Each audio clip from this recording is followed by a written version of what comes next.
नमस्कार मंडळी, लग्नानंतर होईलच प्रेम ह्या मालिकेच्या पुढील भागामध्ये एक वेगळाच ट्विस्ट आपल्याला पाहायला मिळणार आहे.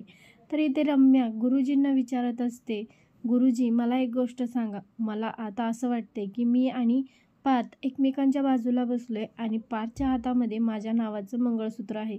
असं काही होईल का गुरुजी? यावरती गुरुजी म्हणतात, हो असंच होणार आहे. आणि हे ऐकून रम्याला मात्र फार आनंद होतो. त्याचबरोबर वसुंधरा आत्या तिलासुद्धा खूप आनंद होतो की तिच्या लेकीचं लग्न पार्थसोबत होणारच आहे आणि रम्या आत्ताच पार्थसोबत लग्न करण्याचे स्वप्न पाहत आहे आणि ती खूप खुश असते.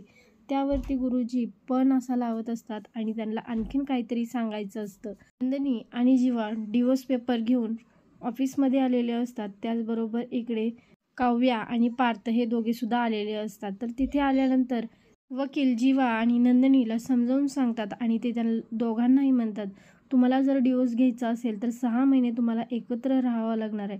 कदाचित ही तुमच्या नात्याची शेवटची संधी असेल. त्याचबरोबर इकडे काव्या आणि पार्थला सुद्धा तेच म्हणलं जातं जे जीवा आणि नंदिनीला म्हणलं जातं. तुम्हाला 6 महिने एकत्र राहायला लागणार आहे, कारण तुम्हाला जर 6 महिन्यामध्ये तुमच्या नात्याला एखादा चान्स द्यायचा असला तर ह्या 6 महिन्यामध्ये ते घडू शकतं. तर इथे आपल्याला पाहायला मिळेल की वकिलांनी डिवोर्स पेपरवरती शिक्का टाकलेला आहे आणि तो शिक्का टाकताच दोघेही खूप इमोशनल होताना आपल्याला दिसणार आहे. तर दोघेही एकटक त्या पेपरकडे पाहायला लागतात.